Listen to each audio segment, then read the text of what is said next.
बाहर के बताते हैं। ट्रम्प भाई साहब को सब जानते हैं। ट्रम्प भाई तो अपन को केस भी नहीं कर सकते, कर लेते हैं कल ही, फिर ठीक है। ट्रम्प भाई इलेक्शन क्यों जीते, चलो बताओ। वो तब जब जीते थे तब की बात करो, क्यों जीते होंगे?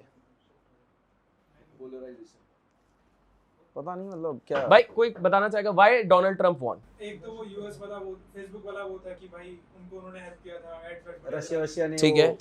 दूसरा ब्लैक लाइफ वो थोड़ा वो होता ब्लैक बोला तो ब्लैक तो होगा ही, है ना। और प्लस मतलब अगर मैं थोड़ा वैसे उसमें जाऊं तो मेरे को लगता है लोगों को ना थोड़ी रॉ फिल्टर पसंद है।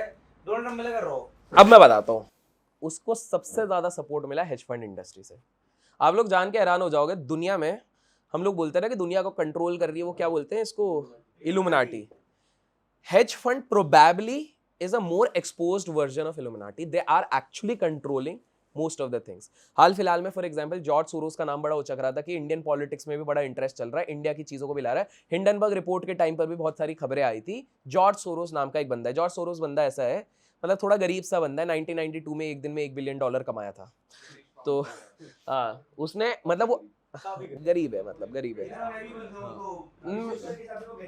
गरीब है यार। वो बंदा मतलब ऐसा बंदा था कि बैंक ऑफ इंग्लैंड अपने इधर से फटी आ गई थी उनकी। वो इतने स्टर्लिंग शॉट मार रहा था, उनने हाथ जोड़ लिया, भाई बंद कर दे वरना बैंक ऑफ इंग्लैंड खत्म हो जाएगा। अकेले बंदा ने इतना पावर, आप समझो। 1992 सिंगल डे $1 बिलियन। कमेंट्स में बता देना कितने जीरो होते हैं $1 बिलियन में। तो पॉइंट ये है कि ये हेज फंड्स का पावर है। तो now coming to the elections में क्या हो गया कि ट्रम्प भाई साहब को एक एज तो ये मिल गया था कि उनकी पीआर अच्छी हो गई थी। There was a show call Apprentice में वो काफी समय से आते थे। यू आर फायर्ड उनका बड़ा फेमस चल गया था। तो somehow he had gain popularity, media का काम हो गया था। नाउ आप लोगों को ध्यान होगा कि उनकी खुद की पार्टी उनको सपोर्ट नहीं कर रही थी when he was running the elections. तो काफी अनवन चल रहा था। तो एक बहुत बड़ा हेज फंड मैनेजर आया, बोला तू आगे बढ़, मैं तेरा सब कुछ करता हूँ। इन हेज फंड वालों के पास एआई की तो आप लोग आज बात कर रहे हो, उस समय पे ऐसे खतरनाक वाले सिस्टम। सो देवर लाइक, उन्होंने डोनाल्ड ट्रम्प को बोला पूरी दुनिया टाइम स्क्वायर पे कर रही है, यहां पे कर रही है, तू उधर मत कर। ये पिज्जा शॉप है, इसके बाहर 2 बजे जाके, ये पिज्जा शॉप है, इसके बाहर जाके 2 बजे जाके अपनी रैली कर। क्यों? You know what? So these hedge funds actually analyze all macro and micro data. They have access to best of the best technologies. आज हम जिसको AI बोलते हैं, they already had been working around, Aladdin black rock के पास जैसा है, ऐसे इनके पास सारी चीजें। तो इनके एनालिसिस से ये चीज निकली हुई थी, मतलब आप सोचो कितने लेवल की चीज थी, कि जितने लोग भी इस एरिया में आते हैं वो इधर पिज्जा खाने आते हैं, that is the first filter. जितने लोग इधर पिज्जा खाने आते हैं, mostly on their mobile phones or something, using the cameras they found out, they are always frustrated around these kind of policies. क्या तो वो जॉब्स के बारे में ढूंढ रहे हैं कि jobs is the biggest issues, या फिर ये रेशियल वाला इनका बिगेस्ट इश्यूज है।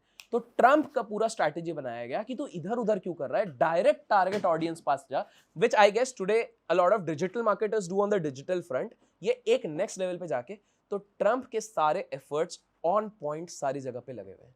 पैसा हेज फंड से दे रहे हैं, यहां से सारी गाइडेंस चल रही है।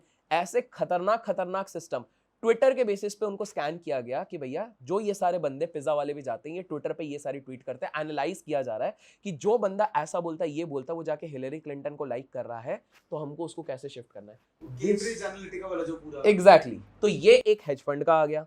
हेज फंड्स वाले देश की सत्ता बदलते हैं, ये भी एक दूसरी चीज है। जैसे जॉर्ज सोरोस का मैंने एक बताया, वो इंडियन पॉलिटिक्स में काफी ज्यादा इंटरेस्टेड है। तो वो हर जगह के, वो बेसिकली वो इकोनॉमिक्स को डिस्ट्रॉय करता है। 92-94 का हो गया बुढ़ा, लेकिन उसको चैन नहीं है, उसको आज भी पैसे कमाने, पता नहीं किस लिए। तो वो 92 या कितना 82-84 कुछ तो वही हुआ है, 89 है, यंग है थोड़ा से, 89 है। तो उनको वो है। तो ये वाली चीज़ है। Again there was this guy Herbalife को जिसने फोड़ा था, फिर उसकी खुद की हालत खराब हो गई थी। उसने कहा था कि herbal life is a scam, short कर रहा था। दूसरा हेज फंड मैनेजर आ गया, वो बाय कर गया, दोनों के बीच में लड़ाई हो गई। लेकिन इस बंदे ने कोरोना क्राइसिस के टाइम पे $2 बिलियन नहीं कितने बनाए थे, $4 billion within a week या विद इन अ मंथ बनाए थे। $4 बिलियन। हाँ, बिल एक्मैन नाम का बंदा है, $4 बिलियन ये लोग ऐसे कमाते हैं। तो पॉइंट है ये हेज फंड वाले। बिल एक्मैन कौन से फंड वाले है? हेज फंड क्या है उसका? यार कुछ एक्मैन फंड है यार, आप समझ लो यार। तो हाँ वो स्मार्ट लगता है लौंडा। तो इस तरह के बंदे, तो अंधा पैसा रहता है, they control politics, they do all this